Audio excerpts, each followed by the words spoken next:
Salam dostlar, bu videonu fiskal 7 blok imtihanı dəstək videosu olarak çekeceğim. Bu videoda fiskal blok imtihanınızda karşınıza çıkabilecek 3 vacib sual tipini təqdim edeceğim. Sualları bir atım bir şekilde izleyeceğim ki sualları daha rahat ve daha etraflı bir şekilde başa düşebilirsiniz. Bir hatırlatma daha edeyim ki videoları beğenmeyi, kanala abone olmağı ve videolara şərh yazmayı unutmayın. O zaman başlayalım.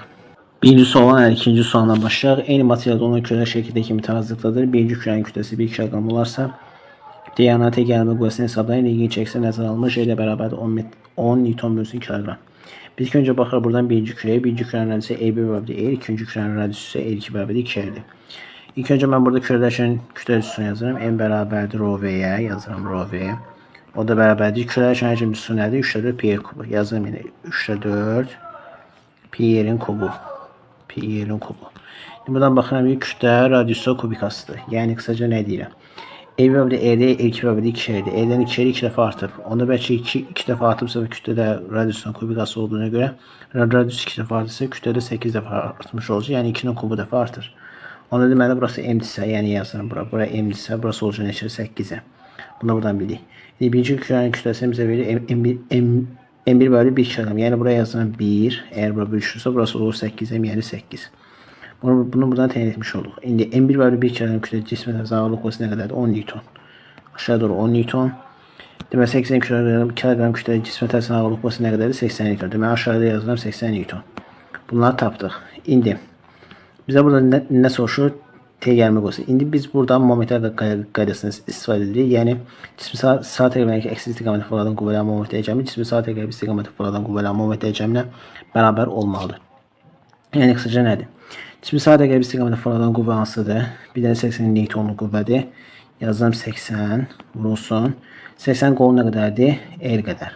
Burada L qədər qolu var. Və yazıram L. 80 vurulsun bərabərdir. Cismi saat təqribən əksi istiqamətə fırladan qüvvələrə baxsaq, bir T gəlmə qüvvəsi, yəni bu istiqamətdə bunu belə fırladır, saat təqribən əksinə. Bir də budur.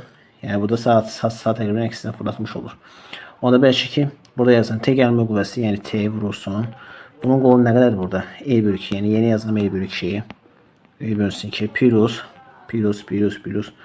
Deməli 10 Newtonluq qüvvənin qolu nə qədərdir? L'dir. Yeni yazıram L. Deməli 10 vurulsun L. İndi mən burada nəyə baxıram? Burada L qısa gedir. Qalır nə? 80 bərabərdir. T bölü 2 plus neçə? 10'a. Onda buradan T bölü 2'ni tapsan T bölü 2 bərabərdir. 80 çıxır 10 yer 70.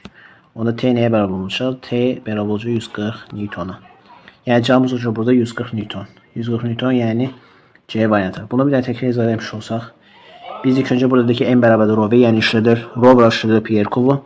Və buradan desəm M1 bərabərdir 1 kilogram kütlə cismə təsir edən ağırlıq qüvvəsi 10 Newton. M2 bərabərdir 8 kilogram kütlə cismə təsir edən ağırlıq qüvvəsi 80 Newton. Hardan tapdı? M bərabərdir rho bura işlədir pi kubu. Yəni L1'dən L2 ilə Bəli, yəni L'dən 2 dəfə artdığı üçün M də 8 dəfə artır. Çünki 2'nin kubu 8 dəfə artır. Ona görə M isə 8M. M bərabərdir 1, 8M də bərabər 8 tapmış olduq. 1 kilogram kütlə cismə təsir edən ağırlıq qüvvəsi 10 Newton, 8 kilogram kütlə cismə təsir edən ağırlıq qüvvəsi isə 80 Newtondur. Sonra momentlər qaydasını istifadə edirik. Bizdə də soruşulan şey nədir? Gəlmə qüvvəsi. Yəni bu T gəlmə qüvvəsini tap. İndi mən də bilirəm ki, baxıram ilk öncə burada nəyə? Cisim saat təqribən əksi istiqamətə fırlanan qüvvələrə baxaq. Onlar hansıdır? T bir də 10 Newtonlu ağırlıq qüvvəsi. Yəni yazıram 80, daha sonra T bölü 2 vuraq. Daha doğrusu bağışlayın. T vuraq L bölü 2 plus 10 vuraq L. Bunu yazandan sonra nə yazıram bura? O da bərabərdir. 80 vursun nəyə? 80 vuraq bunun qolu. Bunun qolu nə qədərdir? L'dir. Yəni 80 vursun L. Burada L qısa gedir, qalır 80 bərabərdir T bölü 2 plus 10'a. T bölü 2 bərabərdir 70'e. T də bərabərdir 140 Newton'a bərabər olmuş olacaq. Yəni burada cevabımız olacaq 140 Newton, yəni C variantı. İndi keçirik ikinci sualımıza. İkinci sualımızda 43-cü sualına davam edək. Sistem tərəziqdə olarsa A cismin kütləsinin hesabının sürtünmə və blokun çəkisi nəzərə alınmır. Biz ilk öncə burada baxıram nəyə? Birinci baxıram burada 6 kilogram kütlə cisim var, bir də 2 kilogram kütlə cisim var. Bunların ümumi sistemin kütləsi nə qədərdir? Burada 8 kilogram. Demək 8 kilogram kütlə cismə təsir edən ağırlıq qüvvəsi nəyə bərabərdir? 80 Newton'a bərabərdir. Yəni buraya təsir edən ağırlıq qüvvəsi obşi 80 Newton'a bərabərdir. Mən bilirəm ki, gəlmə qüvvəsi ağırlıq qüvvəsinə bərabərdir. Yəni burası yer 80 Newtonsa, bunu yuxarı doğru çəkən ağırlıq qüvvəsi də neçə bərabər olmuş olacaq? 80 Newton'a bərabər olmuş olacaq. Ben bilirəm ki, bu ip eynidir. Buna eyni olduğu üçün, yəni bu ipin yolunu izləsən, bu ipin yolundan üstə düşür. Ona görə 80 isə burası da 80 Newton olacaq. İndi eğer bura yaxınlaşına baxın. Burası 80 ise demək burası da 80. Yəni buraya düşür 80 Newton. Mən bilirəm ki bu iki ip burada birləşir. Yəni 80 ilə 80 toplanır olur neçə? 160 Newton. Yəni burada düşən qüvvə nə qədər olur? 160 Newton. Bilirəm ki əgər bu 160 Newton tək gəlmə qüvvəsi burada yanırsa, bunda aşağı düşən aşağıya çəkən ağırlıq qüvvəsi nəyə bərabər olacaq? Yəni F ağırlıq bərabər olacaq nəyə? Həm bu 160 Newtonluq qüvvə, yəni 160-a bərabər olmuş olacaq. İndi mən bilirəm ki, əgər bura 160 Newtonluq ağırlıq qüvvəsi təsirsə, mən buradan kütləni tapa bilərəm. Yəni kütləni tapanda nə edirik? 160 Newton ağırlıq qüvvəni bölürük şeyə, yəni ona. Buraya düşür 16 kilogram. Demək, əgər bura 2 kilogram düşürsə, A-ya nə qədər düşür? A-nı da buradan tapanda A bərabərdir 16 çıxılsın 2. 16 çıxılsın 2, o da bərabərdir 14 kilogram. Yəni cavabımız olacaq burada nə? 14 kilogram, yəni A variantı. Sonra bir dənə təkrar eləmiş olsa, ilk öncə biz burada 6 və 2 kilogram kütlədə ikisinə topladıq 8 kilogram. 8 kilogramlıq kütləyə təsir edir 80 Newtonluq ağırlıq qüvvəsi təsir edir. 80 Newton aşağısı 80 Newtonluq yuxarı gərilmə qüvvəsi təsir edir.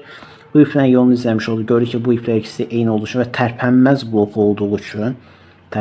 olduğu üçün 80 ilə 80 burada bir-birlərinə bərabərdir. Bura 80 isə bura 80 və tərpənən blok olduğu üçün bu ikinci tərpənən, yəni bu hissə baxın, bu ikinci tərpənən blokdur. Tərpənən bloku biz bir-birisi qüvvədə 2 dəfə qazancıq, yəni 80 ilə 80 toplayır 160 Newton. 160 Newton gəlməsi 160 Newton aşağı ağırlıq qüvvəsi var. Onda biz də buradan təyin etmiş olduq ki, 160 Newton ağırlıq qüvvəsi təsir etsə kütle 16 kiloqrama bərabər düşür. 160-a bölür 10-a, 16 düşür. 2 kilogram kütle buradasa A-ya nə qədər düşür? 16-da, yəni option kütlədən çıxır nəyə? 2-dir.